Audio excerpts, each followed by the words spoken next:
सभी लोग आ जाइए जल्दी से।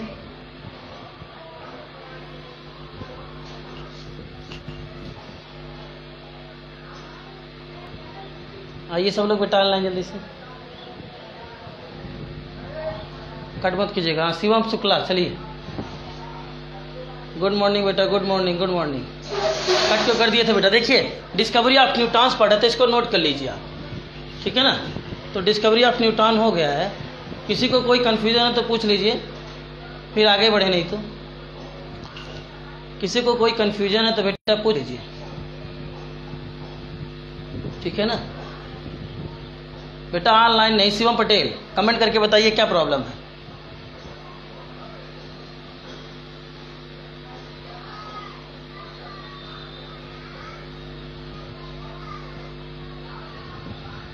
चलिए नोट कीजिएगा बेटा, इसके बाद वीडियो आप देखिएगा यूट्यूब पे, नहीं एक दो बार समझ में आएगा तो बात बता देंगे। अब आगे देखते हैं। नेक्स्ट आपका एक छोटा सा वीडियो और बन जाएगा, characteristics of Newton. Characteristics of Newton. Newton का सिंबल देख ही लिया आपने, 0n1, ठीक है ना। कैरेक्टरिस्टिक्स ऑफ न्यूटन डैश देके, दीज आर फॉलोइंग,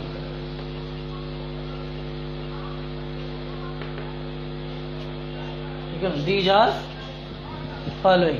पहले वाले जो हमने पॉइंट लिखाया था उसमें अगर हम बोरान पे भी बमबारी करा दें तो 2He4 अल्फा पार्टिकल सही है, और इस पे हम बोरान की बमबारी करा दें, वो जो है किस पे, बोरान पर।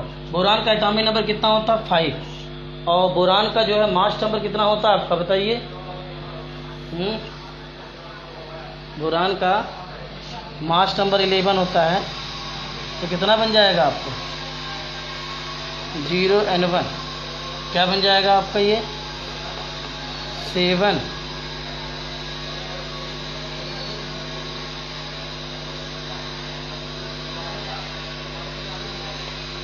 ये बनेगा, ठीक है ना। पहले वाले में बोरान आपका ये अल्फा पार्टिकल्स हो गया, आपका ये अल्फा पार्टिकल्स हो गया, और अल्फा पार्टिकल्स का जब बोरान पर बमबारी कर देते 0n1, देखिए 7, 5 to 7 हो गया आपका, और 4 और 11 और 4 जो है 15, तो 14 और 15 ये हो गया आपका। तो आपका हमने अल्फा पार्टिकल्स का बमबारी लिथियम पर और बेरिलियम पर बता दिया था, बोरान पे नहीं बताया था। बोरान का ये होगा आपका। जब अल्फा पार्टिकल्स की बमबार्ड जो है बोरान पे करा देंगे तब भी आपको क्या मिलेगा? न्यूटन मिलेगा। तो इसको अलग से पहले वाले जो है में लिख लीजिएगा आपको, ठीक है ना। और ये आपका इसको नोट कर लीजिएगा, फिर हम आप करेक्टर पढ़ते हैं, करेक्टर पढ़ते हैं, ठीक है, करेक्टर पढ़ते हैं, ठीक है। चलिए आगे देखते हैं, करेक्टर पढ़ते हैं बेटा। चलिए ठीक है ना। न्यूट्रॉन्स में आपका जो होता, ठीक है ना, पहला कैरेक्टर पढ़ते हैं। न्यूट्रॉन जो होता है वो न्यूट्रल पार्टिकल्स होता है, ठीक है ना, ठीक है ना। तो पहला न्यूट्रॉन, न्यूट्रॉन्स और न्यूट्रल पार्टिकल्स, मतलब जब न्यूट्रॉन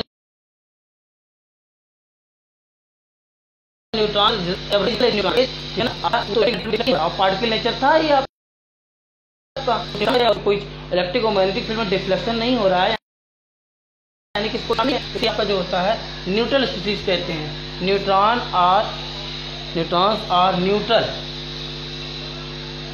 स्पीसीज, न्यूट्रॉन्स और, ठीक है ना, न्यूट्रल स्पीसीज, ठीक है ना, ठीक है। दीज हैव नो चार्ज, इसका मतलब क्या होता है? दीज हैव नो चार्ज, ठीक है ना। These have no charge.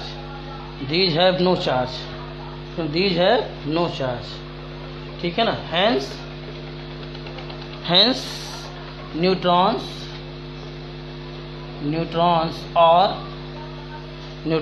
are not deflected.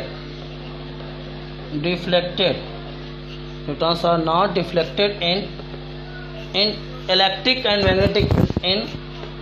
Electric and magnetic field, electric and magnetic field, electric and magnetic field. Second point देखिए, सेकंड पॉइंट है आपका कि आपका जो मास ऑफ न्यूट्रॉन होता है वो आपका जानते हैं पावर माइनस 24 ग्राम। दस mass of neutron is nearly equal to the proton. ठीक है ना, मास ऑफ, ठीक है ना, मास ऑफ न्यूट्रॉन इज, ठीक है ना,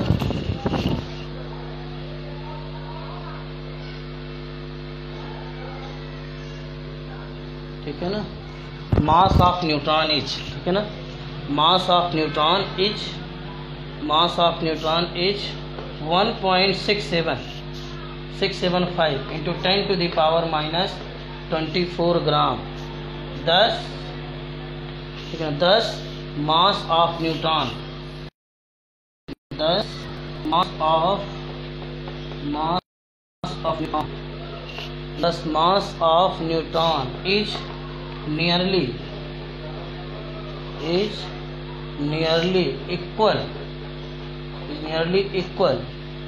equal to that, nearly equal to that of proton, nearly equal to that of proton। ठीक, नोट कर लीजिए। इसके बाद पॉइंट नंबर 3 बताएं।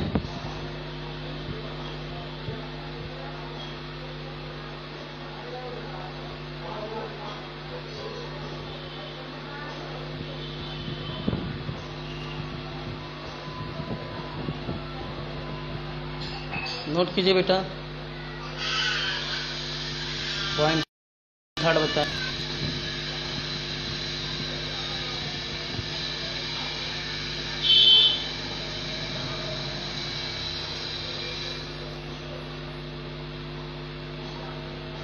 हो गया, चलिए आगे देखते हैं। अब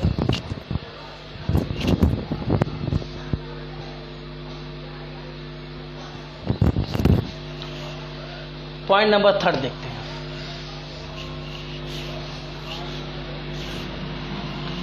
थर्ड, ठीक है ना, थर्ड पॉइंट आपका, ठीक है, neutron has no charge, therefore E/m value neutron is 0।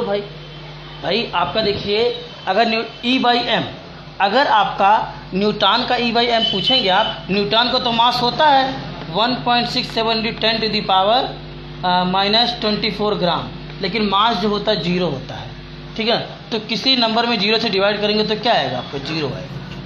यानी कि E/m रेशियो क्या होगा आपका न्यूट्रॉन का, वो 0 होगा। ठीक है, E/m रेशियो न्यूट्रॉन का 0 होगा। ठीक है ना, तो लिखेंगे neutron has no charge, neutron has no charge, neutron has no charge, therefore E/m value for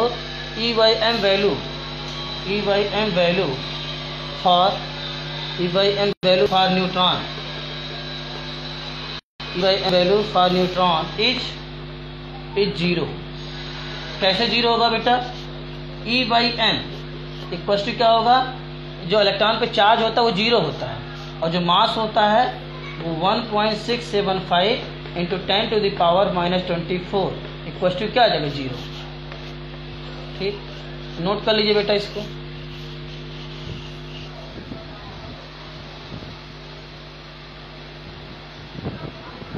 ठीक है, तो एक चीज सभी न्यूक्लियर रिएक्शन में देखा गया, सभी जो आइटम्स होते हैं, सभी आइटम में आपके न्यूट्रॉन होते हैं, केवल हाइड्रोजन को छोड़ करके।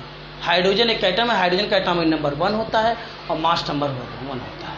तो हाइड्रोजन एक एटम है जिसमें न्यूट्रॉन नहीं होता, बाकी सभी एटम में क्या होते हैं आपके न्यूट्रॉन्स होते हैं। तो पॉइंट नंबर 4 देखिए, ठीक है ना, देखेंगे विद द हेल्प, ठीक है ना, with the help of several, ठीक है ना, with the help of several nuclear reaction, several nuclear reaction. Nuclear reaction जानते ही हैं बेटा, आइटम बम, हाइड्रोजन बम जो बनते हैं न्यूक्लियर रिएक्शन के थ्रू ही बनते हैं, ठीक है ना, ठीक है ना, with the help of several nuclear reaction, several nuclear reaction it has, ठीक है ना, it has been proved, it has been proved, it has been proved that neutron, it has been proved that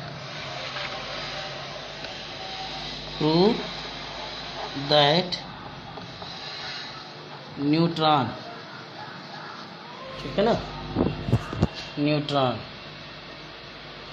it has been prove that neutron, note कीजिए तो फिर आगे बढ़ें। ऊपर का मिटा दे रहे हैं बेटा, it has been prove that neutron, it has been prove that neutron is present in all the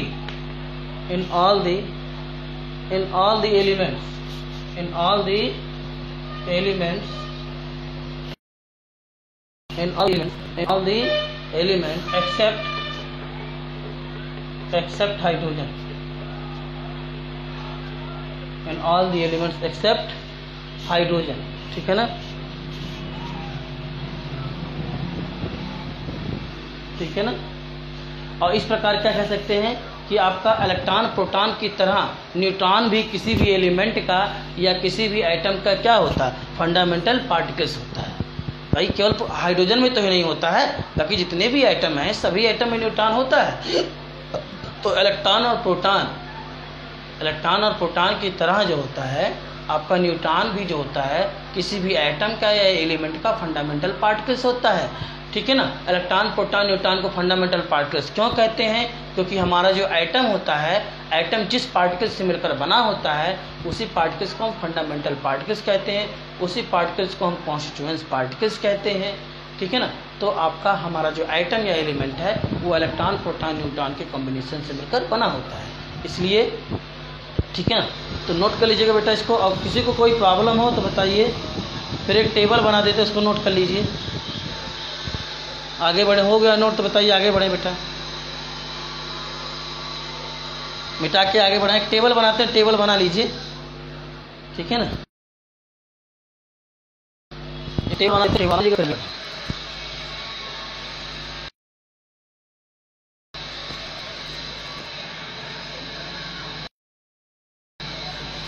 table बनाइए हमारे साथ।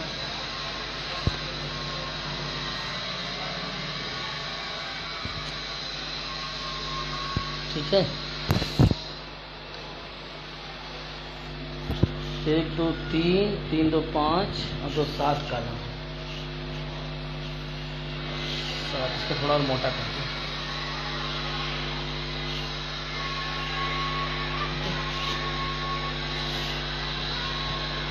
1 2 3 4 सबसे पतला ये है,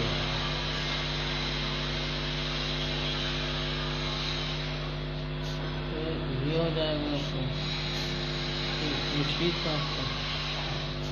1 2 3 4 5 6 7 हो गए, ठीक है ना। चलिए यहाँ हो जाएगा नेम, ठीक है ना। यहाँ क्या हो जाएगा आपका symbol,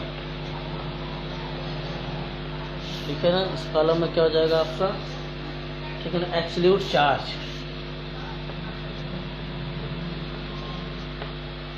absolute charge, absolute charge, ठीक। यहाँ क्या हो जाएगा आपका एब्सोल्यूट चार्ज अभी किसमें, कूलाम में, एब्सोल्यूट चार्ज किसमें, कूलाम में। यहाँ क्या हो जाएगा रिलेटिव चार्ज, रिलेटिव चार्ज, ठीक। रिलेटिव चार्ज के बाद मास, मास किसमें, वो भी केजी में, ठीक है। फिर आपका क्या हो जाएगा मास एटॉमिक मास यूनिट में, मास होता है यू में। आपको हमने some basic concept of chemistry में पढ़ाया था बेटा, जो एटॉमिक मास यूनिट होता है, 1 atomic mass unit equal to होता है आपका एटॉमिक मास यूनिट का सिंबल क्या होता है, AMU। AMU का फुल फॉर्म होता है एटॉमिक मास यूनिट, या इसी को हम स्मॉल यू से डिनोट करते हैं। और 1 atomic mass unit equal to कितना होता है, 1.66 × 10⁻⁻24 ग्राम। ये हमने आपको बताया था। 1 एटॉमिक मास इक्वल टू होता है 1.66 × 10⁻⁻24 ग्राम। अगर इसको किलोग्राम में कहेंगे तो क्या हो जाएगा, 1.66 × 10⁻⁻27 किलोग्राम हो जाएगा। ठीक है ना, मास हो गया आपका। और अप्रॉक्स मास, APPROX, अप्रॉक्स मास। ठीक है ना, अप्रॉक्स मास। ठीक है ना, अप्रॉक्स मास।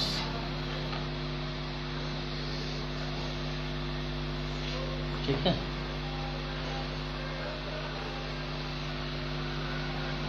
अप्रॉक्स मास। ठीक है ना, अप्रॉक्स मास। और ब्रैकेट में किस में लिखेंगे, यू। यू का मतलब एटॉमिक मास। ठीक, 3 एलिमेंट हैं, 1 2 और 3। तो पहला आपका है इलेक्ट्रॉन, प्रोटॉन, न्यूट्रॉन।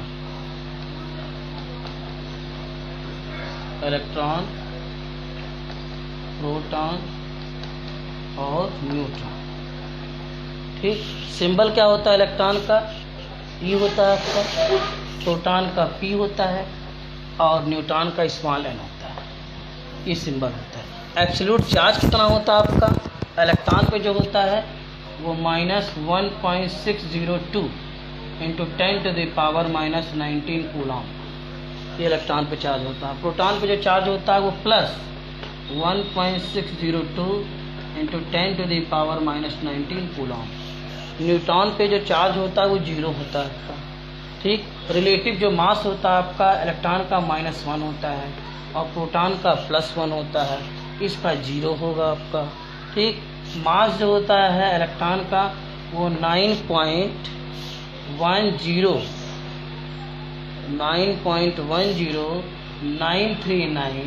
× 10⁻31 kg। ये इलेक्ट्रॉन का मास होता है 9.10939 × 10⁻31 kg। और आपका जो होता है प्रोटॉन का जो मास होता है वो 1.67262 × 10⁻⁻27 kg। ठीक है ना। और न्यूट्रॉन का जो मास होता है 1.67493 ×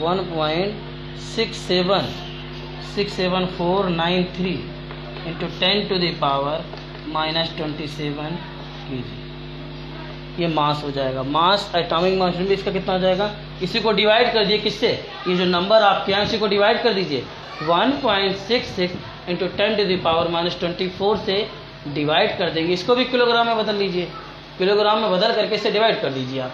27 से डिवाइड करेंगे तो आपका क्या आएगा, देखिए 0.3054 इतना आ जाएगा।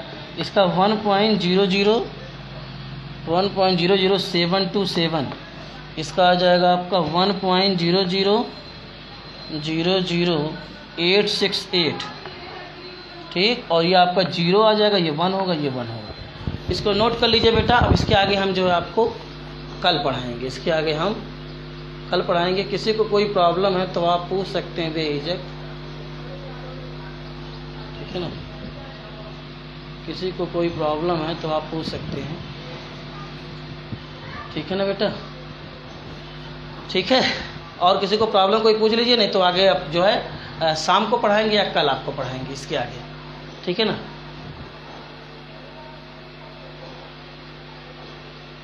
बोले बेटा, किसी को कोई प्रॉब्लम, जितना हमने आज को पढ़ाया, आपको किसी को कोई क्वेश्चन पुटअप करना है, आपके पास 2-4 मिनट टाइम है, पूछ लीजिए,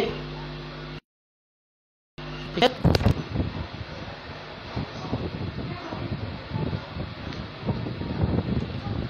शिवम पटेल बेटा, किसी को कोई प्रॉब्लम? क्लियर दिख रहा है बेटा?